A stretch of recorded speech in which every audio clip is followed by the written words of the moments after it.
Hello, everyone. Welcome to She Shoda. Today we have with us Charlene Menezes. Hi, Charlene. A- Welcome to She Shoda. Absolute pleasure to be here. Thank you for having me. So, Charlene, you have made a name for yourself as the first female rapper from Goa. How was it like to make an identity for yourself while you come from a family of well known musicians? I mean, that's a question I get asked a lot, and especially recently. But people always assume that because I come from a musical family, becoming an artist was probably the obvious path. Like if you're a doctor's son or a daughter, you become a doctor. But honestly, it did not feel that obvious to me at all. So, yes, I grew up surrounded by music. My dad's a violinist. My mom taught the keyboard for the longest time. So, what I saw was actually music all around me, rehearsals, discipline, sacrifices. And music was not something that you did on the side, it was respected in our home, especially. So, I did grow up with huge appreciation for it and huge respect for how difficult it is. But unfortunately, I think people expected me to be exactly that because we came from a Western classical background. I did play the piano, I learned music theory, but I was also this kid who kind of got really frustrated because of all the pressure. And I got up one day and I said, I hate music because of that pressure. But I think now looking back, I don't think I actually hated music. I think I just hadn't found where I fit exactly. So, for the longest time, I felt I was trying to squeeze myself into this version of music that didn't really feel like me. But then I found rap. And that's what everyone knows me for now. It's rap, being a rapper. But I think, yeah, that's where I really found my identity. Now, as you introduced me, you said Goa's first female rapper with original music. And the question there is, why does she call herself that? Why is it female? I mean, I'm genuinely grateful for that because it represents something much bigger than me. I want people to understand why I say it.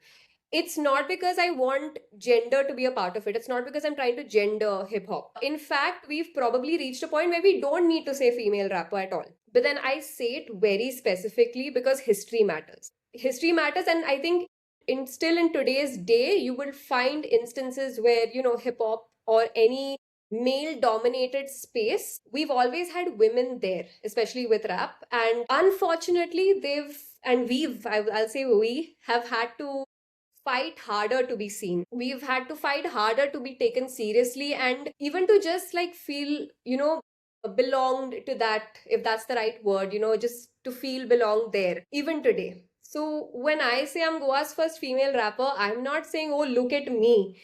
I'm saying, this is history that I'm trying to write. This is history that I'm trying to reinforce and tell you that this is where we come from. So the fact that it even took so long for a woman to be recognized for original rap and Goa, I think says a lot about this space. And I think that it's important that I acknowledge that. So where I come from, but also understanding that I am the first female rapper in Goa. And the goal is really that 10 years from now, when someone introduces me, they don't even have to mention it. They don't have to say female rapper because at the time there will be so many women making rap music in Goa. And I think that would be my most favorite achievement. That's wonderful. But as I know you, you are an introvert, and yet I've seen you perform on stage, and you look so comfortable out there. And like the showbiz requires you to network and always be on the spotlight. So, how do you manage to do that? Correct. I mean, yeah, people don't believe that I think I'm partially introverted and what they call ambivert. So honestly, if you had met me a few years ago, I don't think you would have imagined that I'd be doing any of this. People meet me now and they assume I've always been confident because they see me on the stage, they see me performing or even sometimes hosting an event. But I was painfully shy. I mean, especially on a stage. I remember performing on stage as a child because I was the musician's daughter, also, I had to be on the stage. She had to do something in music. I wasn't really that child who would grab the mic and, own the room like I probably think I do today. I would, just do my thing and then quietly disappear. If there was a chance to avoid being the center of attention at all, I would just take that and go and sit somewhere else. So it's funny that I ended up choosing a career where being around people and talking to people is literally the crux of it. And I do it for a living. So all I have to say is that doesn't happen overnight.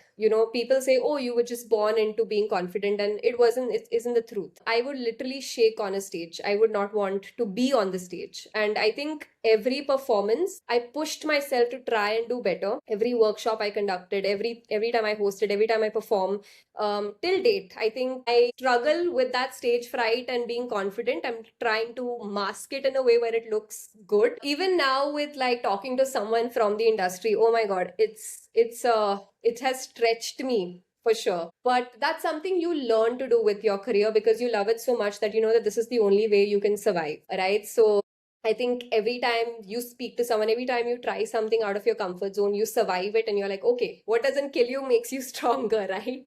So, yeah, that's how I see it. And slowly, I think your brain stops saying you can't do this and it starts saying, you know what, you've done it before, Charlene. So just might as well go ahead and take your chance. And what's the worst somebody could say no, to whatever you have to do. So to this day, I think I genuinely also, but like enjoy spending time with myself.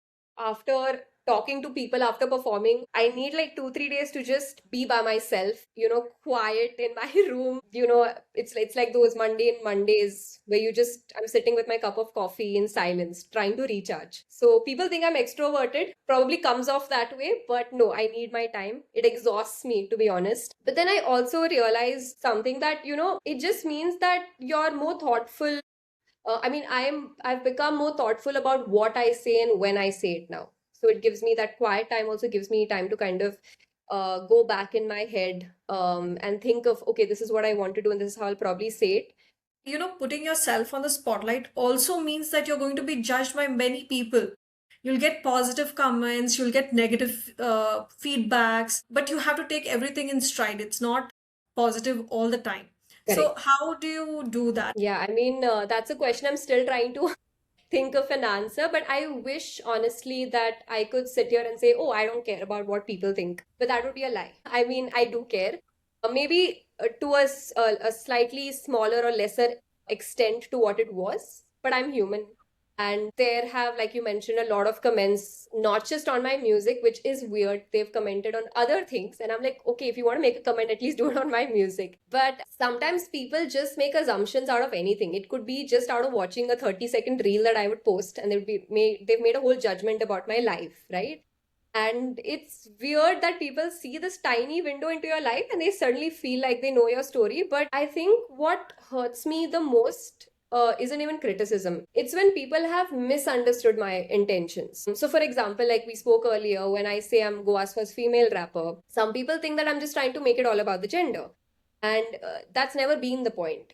I'm talking about history, I'm talking about representation. There's a difference. So, I've just had to learn that I can't spend the rest of my life trying to control how every single person interprets me. I've realized that if you're putting out anything creative into the world, to be honest, people are going to have opinions, good or bad.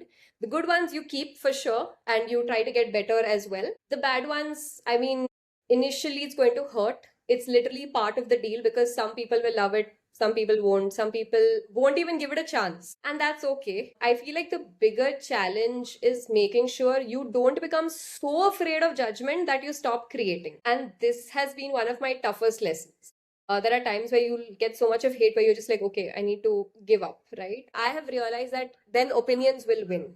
And what I started for isn't going to. So I think what keeps me grounded is remembering why I started. So I have this wall where I've put up all my accomplishments and I wake up to it every day and I just look at it and I'm like, okay, this is why I need to keep going, And I also ask myself, I think if social media disappeared tomorrow, would I still write songs? And I'm saying this because social media is a big part of our lives. The answer would still be yes. So maybe fewer people would hear them, but I'd still write my songs. People will still judge my looks. I mean, you expect women to look a certain way even on social media, and that's how they get their views. So I cannot conform to all of those things. So I'm just like, I'm going to put out my art anyway, irrespective of what people have to say anymore. And more importantly, I've learned that one negative comment or, message cannot ruin my day. It could if you met me earlier, but it cannot today. And I'll feel bad for 5 minutes for sure. I'm going to probably cry about certain things, but then I'll just call a friend, laugh it out, make myself a coffee, go back to work. It's a circle. And that's just, I think, how you have to go about it. It's about becoming someone who just doesn't stay hurt forever. I think that's how I see it. Yeah, that's beautiful. You need to overcome any hurt that you come across, be it through a comment or through any incident in life. And I really liked your part where you have a chart put up with all your achievements that Thank really you. reiterates the reason and reminds you of why you're doing what you're doing. That's a Yeah. beautiful practice. Yeah. Apart from your personal inhibitions, you had to deal with the societal expectations also.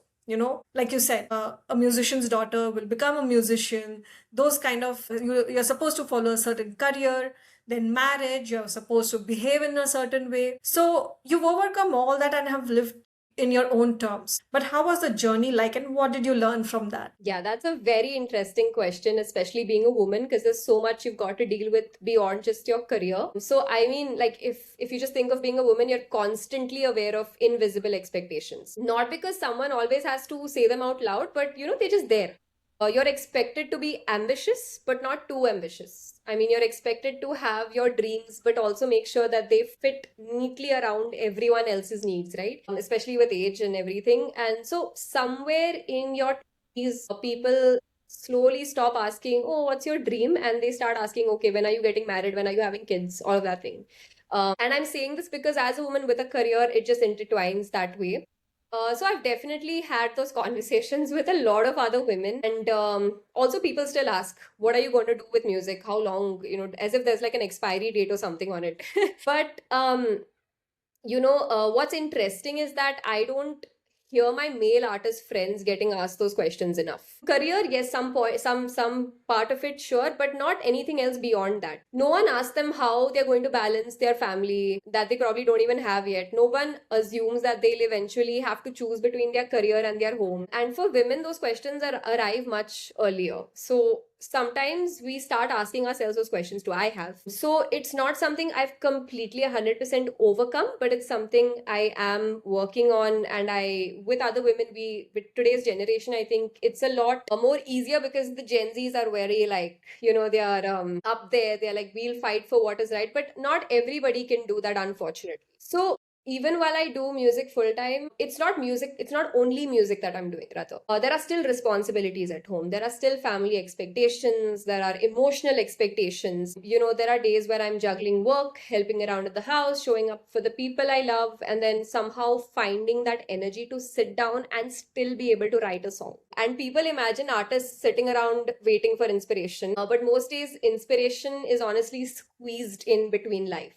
That's how I see it. And I think women become really good I mean, they are really good at carrying multiple worlds at once. I think you would agree with that. We are like great at like just juggling it all. And what I've learned is also that balance doesn't really mean giving everything equal time. So through my journey, what I've really learned is sometimes one part of your life may need you more than any other part. And that's okay. It comes. Maybe today it's music, tomorrow it's family, and so on and so forth. But you don't stop choosing all of it. You manage and you find time to do it all without feeling guilty. A lot of women are told, that you should have to give up this and that. And I don't see why, unless it's a personal choice. I also really, really believe that we should stop putting timelines on women. Like, what in the world? This is the time to study. This is the time to get married. This is the time to have kids. Your biological clock is ticking. I don't, it's ridiculous at a time like this because who are we trying to please here? It's, society is changing. Life is not a race anymore where everyone starts on the same line and they want to, they're not going to finish at the same time. It's just everyone has their own pace, whether it's a man or a woman. Very specifically, something that I just want to say that, I've met women who are the happiest raising children. I've met women who are the happiest building companies. I've met women who are happy doing both. And none of those lives are more valid than others. So I hope we can create a world where little girls can grow up believing that they don't have to choose between caring for people, doing their whatever jobs that they're told to do, whatever they feel like doing, and also being ambitious. Choosing between having a family and a career, choosing between being feminine and being fearless. And because I don't think women were ever meant to fit in a box, especially today. Like, this is 2026. We need to like get out of that stupid mindset, and we're allowed to write our own story. So that's something that I really, and thanks, I had to get this off my chest. So that's wonderful. I mean, definitely a good learning throughout the journey. And, you've been through all this, so you really have that clarity. But during this entire journey or entire time, who showed up for you the most? Yeah, okay, that's gotten me to think. Um, I think one, to be very honest, let me start by saying that, support isn't really linear. I mean, sometimes people support you from day one, and sometimes they just need some time. When I say that, I mean immediately people think that, oh, your family was probably there from day one, which in a way, yes. But I think when I took on this path of being a rapper, they weren't sure. So it took some time for them to understand. And honestly, neither did I know what I was doing. I was also experimenting. And no Indian parent wants their child to get up and say, hey, I'm going to be a rapper for money. That's not exactly the sentence they want to hear. So over time, I think they saw how serious I was, and as did everybody else in my life. So my parents have been there. They have been my biggest supporters, to be honest. My sister, she's seen like so many versions of my journey. She's also helped me a lot because she's a content creator. She's always behind the camera. So she's helped me so much, in that way. I think beyond that, I've just sometimes people don't support you immediately, like I said, because they're trying to understand something that they've never seen before. So that's okay. That's okay for a lot of people who are trying out something new. But what surprised me the most is, which I wasn't ready for, was strangers supporting me. Like, there were random people coming up buying tickets to my shows, and I was like, why would you do that? And they're like, no, we enjoy this. We love what you make. Somebody who would stream my song over and over, somebody who came and told me that, we've been following your journey for years, and I don't know who these people are until the day that they messaged me. So that's the amazing part of support, right? You get it from known people, but you also get it from strangers. And I have to give credit to, I think, with my genre, which is hip hop, the biggest heart of it is community. So I'm a part of a lot of communities, and weirdly, not weirdly, I think in a good way, a lot of male rappers have been very supportive to me. So not everybody is, not all of them are, but few are. And I'm just going to take two names because that's at the top of my head. One is Formal Zone and Swarkar, just to name a two. There are so many, but there are male rappers who are also supportive. So, which is, yeah, like I said, it's funny in a male dominated genre and you would think the opposite, but that's just how it is. There are also my childhood friends who at some point they're like, wow. And I'm not saying that you have to support an artist or anybody by sharing all the time or messaging all the time. Maybe it'll just come up once in a way, and they come up and they'll message me and say, hey, I'm so proud of you. I haven't said this, but I'm so proud of you. I've also learned not to measure love by how loudly it's expressed. Not everyone, like I said, is going to share your work online. Not everyone is going to attend every event. People also have jobs, families, responsibilities. You do learn to understand who is going to support you, who's just watching, and who's jealous, but that's okay. You stop keeping score at some point and you're just focused on those who support you, and it will come at different points in your life. That's how I feel because that's how I've experienced it. And somehow the little moments of everyone coming in at different points has really added up to the moment, has added up to where I am today. So I don't think any artist or any person who's achieved anything in their life has done it solely by themselves. Irrespective of whether it's hate or support, even the hate that comes in has made me what I am today, because I'm like, okay, that kind of fuels me to do so much more in a way. So I think, yeah, that's just a much more beautiful way to look at it. So support comes in different ways and you have to just like accept all of it. Very true and very beautifully said that it's not about the time or what people are doing. Sometimes just one message from a friend saying that I'm proud of you, that itself will makes the day. Correct. That's really true. And it's not about the volume of time they spend on you or how loudly they say that they love you. Yeah. It's about them showing up for you. So that is all that matters. And whenever you need it. Now you're talking about achievements and, all of this has made you what you are today. Mhm. But what is your definition of success and how are you heading towards it? Yeah, the million-dollar question. Yeah, I'm so glad you asked me this because I mean if you'd asked me 5 years ago, I would have given you a completely different answer. Because back then success looked like numbers to me, right? It looked like streams, followers, bigger stages, headlines. And I mean don't get me wrong, but I still want some of those things in certain amounts. I'd be lying if I said no. But right now I think I want people to hear my music. I want to tour. I want to perform across the world. I want to do things that are realistic for me, but also not giving up on being there for people who are close to me and, just taking the time to also, like I said, have my own space because I am an ambivert. I need that time to cool down and I can't just keep running along. So I think somewhere along the way, I realized that success is not really about reaching a particular destination anymore. At least not for me. It's just about the process. It's about liking the person you're becoming on the way there. Like 5 years back, there were things that I couldn't do today. So that's just a part of how I see it. It's not money and fame anymore for me. That's just a part and parcel. If it happens, it happens. Because the industry, at least my industry, can be very noisy. Every day there's someone with more streams or, a bigger show or someone who's going viral today. So if you keep using other people's milestones to measure your own life, you will never feel like you've arrived. You will just always feel like, man, what am I doing? And I've fallen into that trap before. You hit one goal and instead of celebrating it, your brain immediately says, okay, what's next? It's like success keeps pushing your finish line, even though I think as a kid, there were things I wanted to do. Like I just wanted to be in a simple music video. Today I've done that. But at the same time, I don't feel like that's enough. I'm like, man, music video is just the basic. I need to do so much more. But yeah, those are things I'm trying to understand, and that's how I see success now. So I've had to consciously teach myself to pause, to celebrate the little things. Every time someone said they liked my song or they liked my speech, I inspired them. I'm like, okay, you need to celebrate this, Charlene. You need to take your time. It's okay, you've come a long way. And also, I've recently started this thing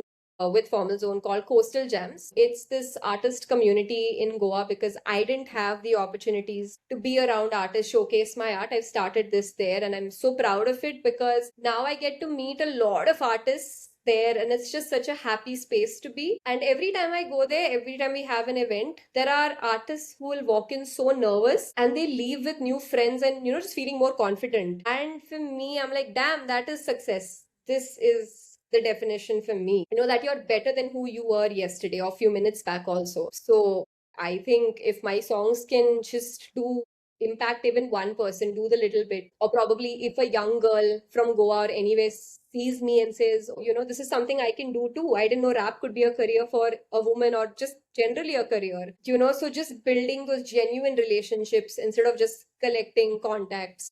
And yeah, I think that is how I know I'm successful. Waking up every day at peace, being able to enjoy the day, make my art. I think that is how I see success now. And to me, that's something I'm really proud of. That's great. And one message for the women, especially those who have dreams that do not conform to normal expectations. What would that be?